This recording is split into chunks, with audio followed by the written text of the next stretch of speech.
ಒಂದು ಸೊಂಪಾದ ತೋಟ. ಅಲ್ಲಿ ಹಾಲೆ ಸೊಪ್ಪು, ಅಣ್ಣೆ ಸೊಪ್ಪು, ಸೀಗೆ ಕುಡಿ ತಿನ್ಕೊಂಡು ಒಂದು ಕುರಿ ಹಿಂಡು ನೆಮ್ಮದಿಯಾಗಿ ಬದುಕ್ತಾ ಇತ್ತು. ಆ ಹಿಂಡಿನ ಮೇಲೆ ಕಣ್ಣಾಕಿ ಒಂದು ತೋಳದ ಗುಂಪು ಮುಸ್ತಫಾ ಡೈರೆಕ್ಟರ್. ಕಿರುಬಗಳು ಕುರಿ ಎಳೆ ಮಾಂಸ ಕಂಡು ನಾಲ್ಗೆ ಚಪ್ಪರಿಸ್ತಾ ಇತ್ತು.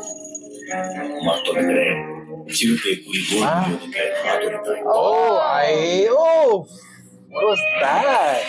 ನನಗೆ ಸಿಂಹ ಪಾಲು ಬೇಕು ಅಂತ ಒಂದು ಸಿಂಹ ಸವಾಲಲ್ಲಿ ನಿಂತ್ಕೊಂಡು ಒಂದು ಹೆಬ್ಬುಲಿ ಬೋರ್ ಬಿಡಕ್ ಶುರು ಮಾಡ್ತು.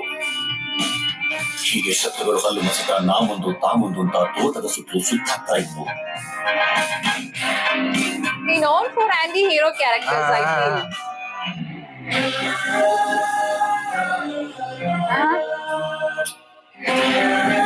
Gali is now.